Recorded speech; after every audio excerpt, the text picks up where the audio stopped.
Hi, welcome to my YouTube.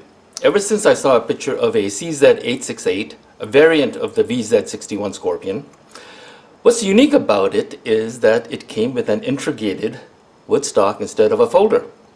In my quest to find that wood stock, I noticed there was plenty of M4 style stocks and a few customized thermal stocks, but nothing like in the link below. Since the Scorpion woodstock looked very similar to the VZ58 woodstock, not surprisingly since they are related after all, I decided to adapt a regular VZ58 woodstock to fit the Scorpion. And here it is. Doesn't it look awesome? Not only that, it is also now well balanced. See? And it only cost me $5 to make the adapter. The adapter itself is made from recycled copper pipe. All the cost is for the internal attachment. I'm going to disassemble the stock to show you how I attached it, and then I'll show you step by step how I made the adapter. It's pretty simple because copper is a very forgiving metal to work with. So let's begin. Okay, get a big screwdriver and unscrew the butt plate screw, and your butt plate should fall out, and so is the rear swivel. Get yourself a socket wrench. This one is 1/2 inch, and unscrew.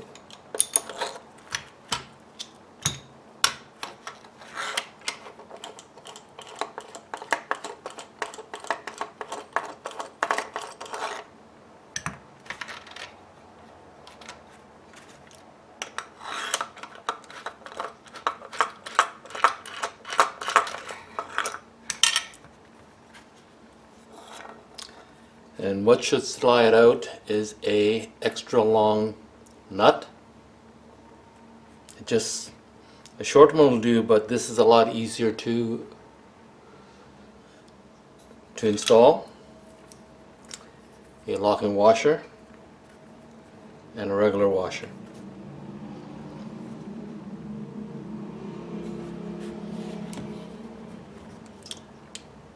And a 5/16 bolt. And it's attached to the bracket I made. The bracket is made out of 1 inch thick steel, 1 inch across, and I got it from Homedepot. A 3-foot section was like for $5, not very much. Now the tape is to basically hold the bolt while I screw it in. That's all it is.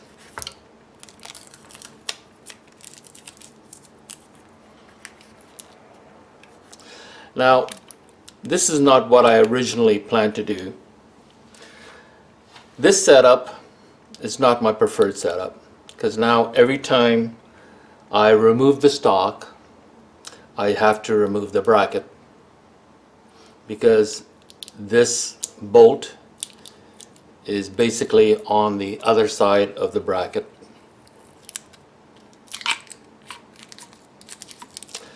Ideally, what I would love to have done is basically have a bolt come across with a nut on one side and a nut on this side, but unfortunately I didn't have this bend high enough. And this is the reason why I ended up basically drummeling the head of a carriage bolt, and this is the results. I'm going to remove the bracket so you can take a closer look.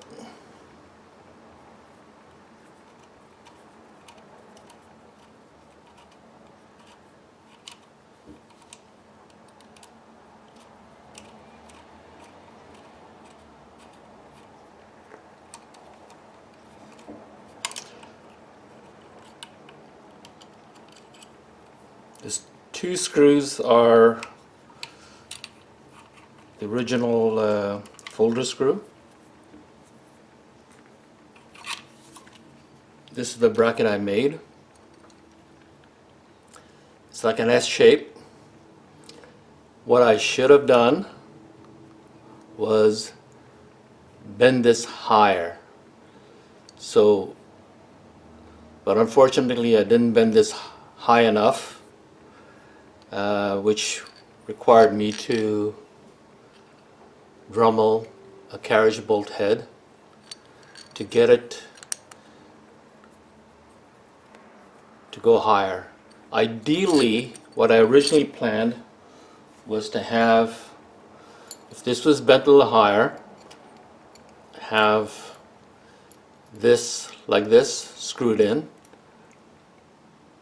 So every time I remove the stock, I would be able to unscrew this and remove the bolt without touching the bracket. But it didn't go according to that plan. Okay, this is what it looks like. Now you have to have this long enough, like this, so the adapter stops it from making it rise. So it basically holds the bottom like that. Here, I'll put the screw back in without the bolt.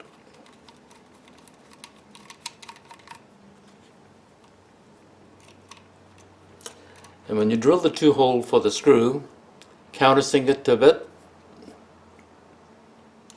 so it'll have more surface contact.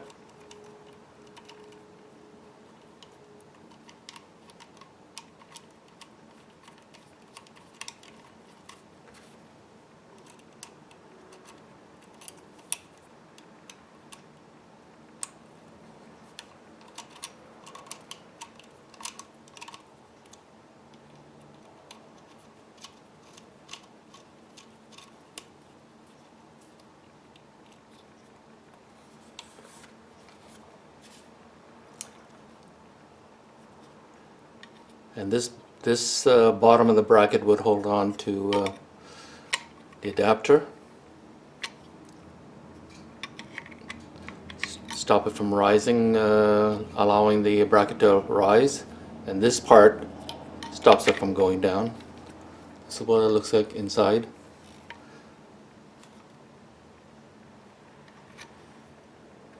Okay, originally I was just going to Loctite this, and whenever I want to shoot it like a pistol, I'll just be shooting it like this. But now every time I remove the stock, I'm required to remove the bracket. At a later date I will do this properly. I would bend this higher, therefore I wouldn't need to use a carriage bolt. I would just use a regular threaded bolt, and I'll have one nut on each side, and every time I remove the stock I'll just remove the nut and the bolt would come out. Okay, once you put the bracket back on and the bolt is in the bracket, I use tape to hold it in place. Drop the washer first, followed by a locking screw, and then slide put the bracket in, or the adapter, and now slide the stock in, but use a flashlight. Use the flashlight to make sure that the washer is in.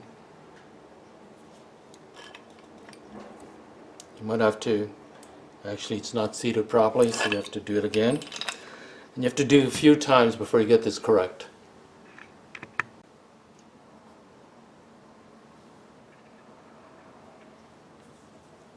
Okay, I've got the washer and locking washer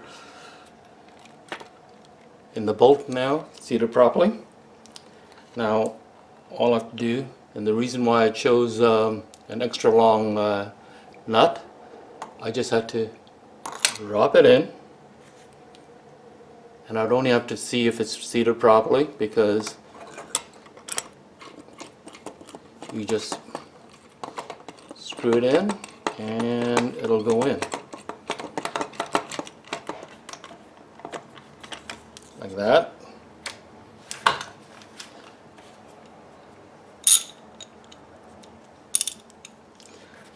Now try not to over tighten. Yep. Check to make sure it's still wiggle a little bit.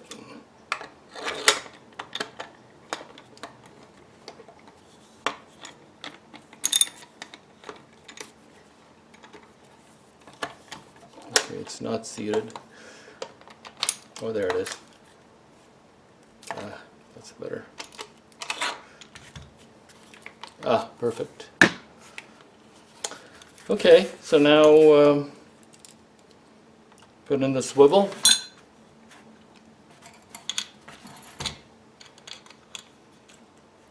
Make sure it's lined up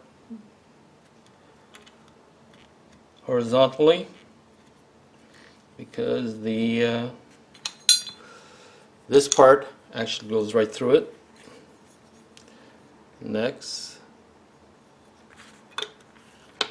the butt plate.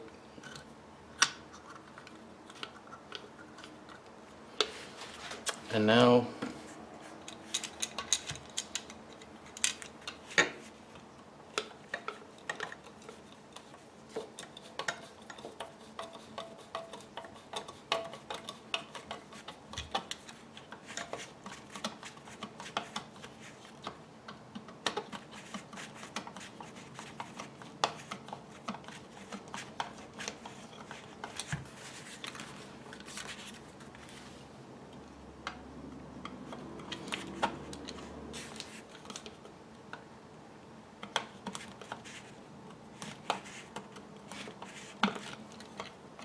there. And there you have it. This is how you adapt a VZ58 woodstock to your VZ61. Thank you for joining me, and please subscribe. Stick around if you want to learn how to make this adapter, step-by-step process. You begin with a scrap 1.5 inch copper pipe. You can tell this is used because of the green oxidization inside. Don't be concerned about that. The copper itself is still solid in spite of seeing the green oxidization. Cut off 1 3/4 inch with a tube cutter. This tube cutter is a large tube cutter I got from Homedepot for $40. Now you don't have to buy this. You could use a Dremel, but to help you cut a straight line with a Dremel, you need to put it down on graph paper first. The length of this is the circumference of the wood, the front of the wood. And I'll show you what I mean. If I put this and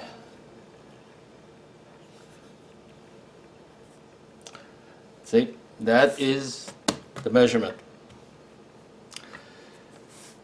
Cut it out, draw a center line, and then flank the center line for the line of each of the corner, the top corner. Don't be concerned with the bottom corner for now. The measurement of the top is 1 1/16. The measurement of the sides are 1 1/2. times 2, they total to 5 1/8. Cut this piece out and put it around, tape it around the copper pipe, and that will help you cut it freehand with a Dremel. I'm going to measure the tube 1 3/4 right there.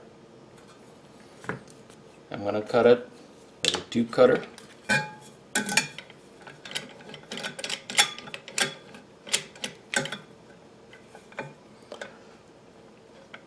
Put the round blade on the line, move it over a little bit, that's good, like that, and a little bit snug, and go around. Every time you go around, tighten it a little bit at a time.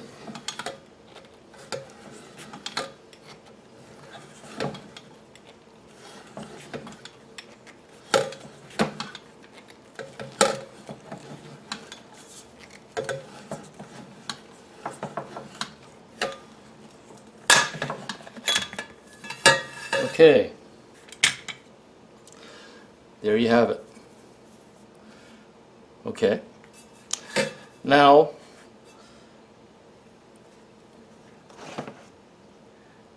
wrap the graph paper around here and then draw the center line like that. Flanked with the corner lines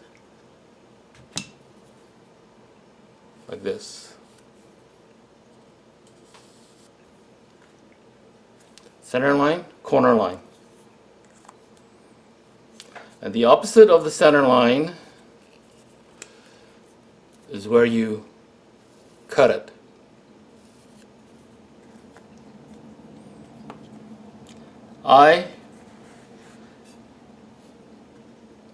You could use a Dremel, but for faster, I like to use a metal shear.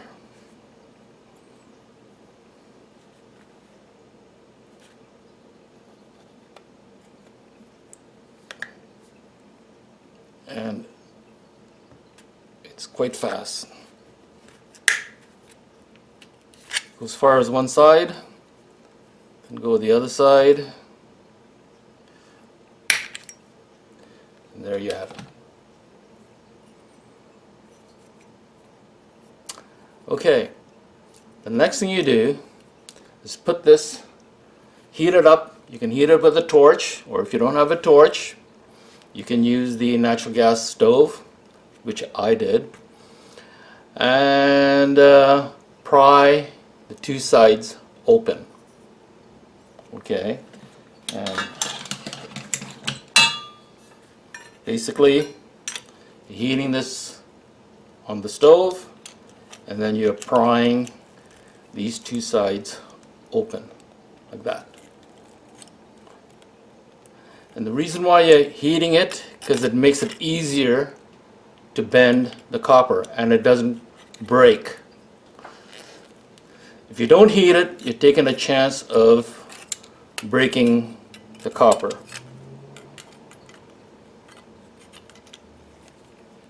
Like that. Then the next thing you do is put it on a 2x4.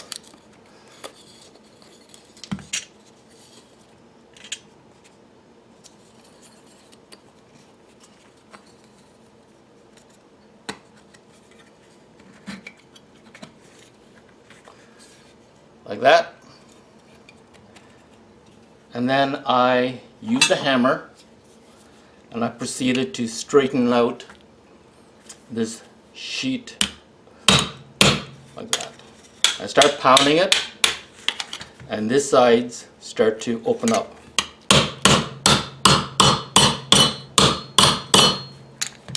See? Start to open up. And then I continue to heat it and pound it at the same time till this is completely flat.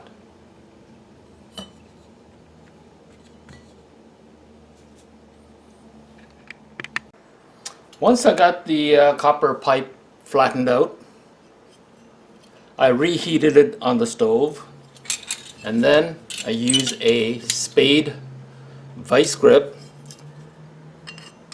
and I got it right on the line.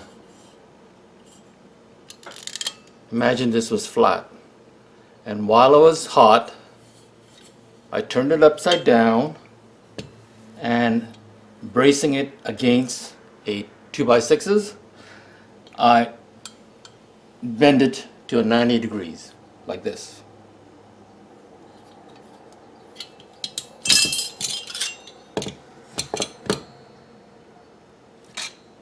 Right after I bend one corner,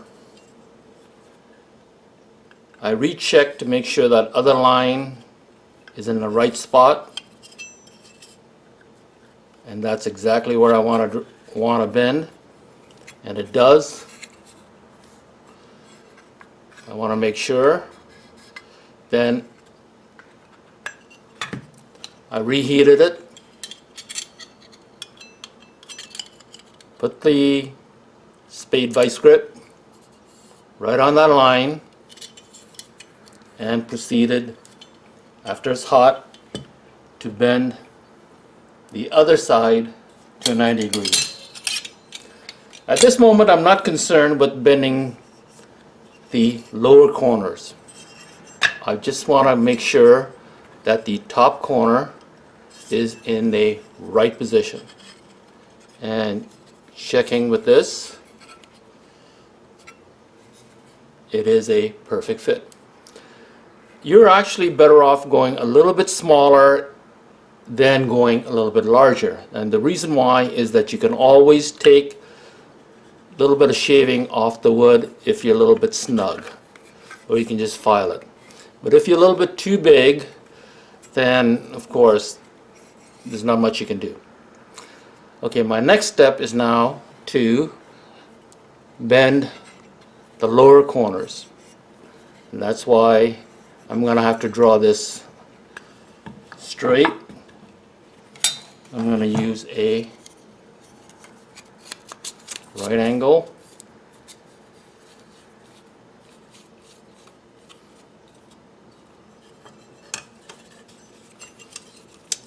and I'm going to carry that line all the way down like that. That's on one side, and make sure it's on the other side. Now what I'm going to have to do now is heat this side at this side, and then using the spade vice grip like that, right after it's been heated, and then right like that, and then I would turn upside down, and I would again bend slowly right at that point. One here and one here, and that would fold. But just do one at a time. Do this one, make sure you're in the right spot. Make sure you're bending it correctly before you start the other one. Yeah, like that. Bend this and then bend this. Don't be too concerned if they don't meet, okay? Because you're going to have to put a copper sheet between them anyway and solder it. So don't be too concerned about that. I'm not that concerned about that. Oh, I forgot, before I start bending the lower corners, you need to cut the front part in an angle, because if you didn't cut it, your stock would be too high and you would not be able to use the iron sight. So they got to be a little bit of an angle cut. Now because I plan to use a red dot, my cut doesn't have to be too severe. I'm marking about 1/8 of an inch from here on this line, 1/8 of an inch, and then I draw a straight line to the corner. Same thing here. From here to here is 1/8 of an inch, and I drew a line, straight line. So it's better to cut this now than to cut it after I bent the lower corners. So here I'll show you how I cut it. Like this.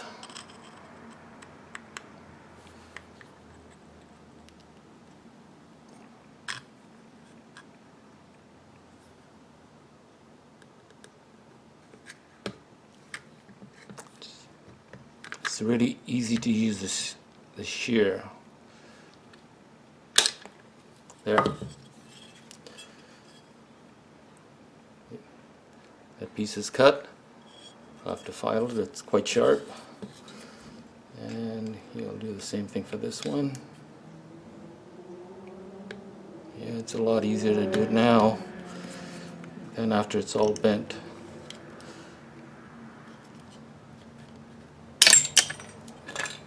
There you go. Okay. Now I'll just get the file, file it.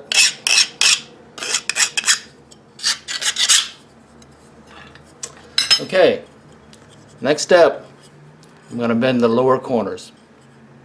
I have to heat it, and using the spade vice grip, line it up on that line, like that, and then bend it on a 2x6. Okay, I've done the first bend on the lower corner. This is what it looks like. Now I made sure it fits properly, and it does. Now the next thing I'm going to do is do this corner right along this line. Now I got to heat it up again and bend it. Okay, this is what it looks like after the second lower corner that was bent. Now what I'm going to do is heat it up, get these closer, and bend these a little bit more. So I don't want to force it the way cold, otherwise it might snap. So I need to heat it up again, push it closer, straighten them out, and bend these a little bit more, basically with a mallet. Okay, I bent the two lower corners. There's a gap because the 1.5 inch copper tube is not big enough, but I'm not concerned about that. I knew there would be a gap. What I would do is I'll put a sheet of copper inside and I'll solder it, and you won't even be able to notice it. But it fits pretty good. Pretty tight fit. Okay, you notice there's the little curve markings here. I'm going to cut that out, make some space for this lower receiver. There's a curve here, because I want to have this star right close to the wood as possible. If I'm too high and there's a gap in here, it looks kind of weird. Plus, if it's too high, I'm not going to be able to use the iron sight. So I want to get as low as possible, like right there. And therefore, I have to make space for the receiver. So that's what I'm going to have to do next, is I'm going to have to put a sheet of copper inside, solder it, and then cut this part out. Okay, the outer shell of the adapter has been done. This is what it looks like. Made out of copper pipe. There's a gap here, which is going to be partly filled in by this bracket. It's just a U shape, and it's all been cleaned, sanded, and it slides in there and it fills part of the hole. Now I'm going to show you how to solder it. Now you put the contact area with flux like that.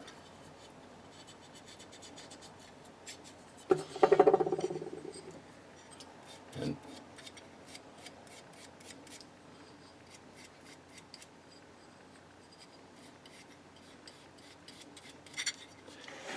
okay, now slide this in.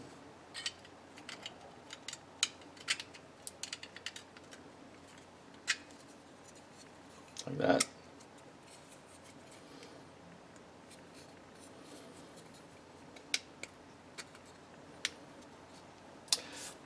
Now this is how the stock slides in to the adapter like that.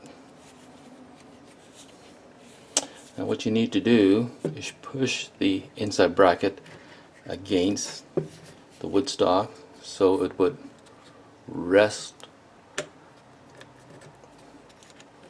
on the wood. So the pressure would be against the inside bracket and not on the edge, which might tend to crack the outside of the wood. So push the inside bracket in, and now that's been done. Actually, I would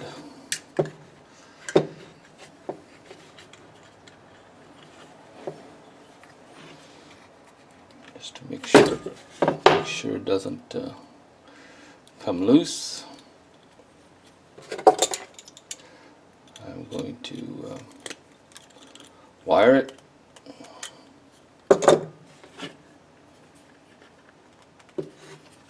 Yeah, let me slip this wood back in. Yes, and taking this, good, nice and tight. Now we need to push this bracket against the wood.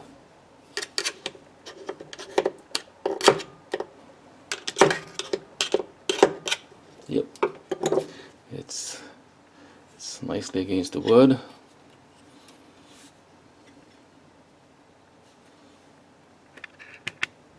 Okay, I'm now ready to solder it. So I put a wire around it to hold it together. Put it on the stand. I'm going to turn on the propane. Actually, before I turn on the propane, when you put the flame, try to put it indirect on the outside. And since 3 sides has to be done, I'm just going to do the outside here and the outside here, and I'm going to put the solder in the middle and maybe on the sides. I'm going to turn on the fan.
Once this is soldered, clean it, sand it, and spray it with a barbecue spray paint. And then you're done.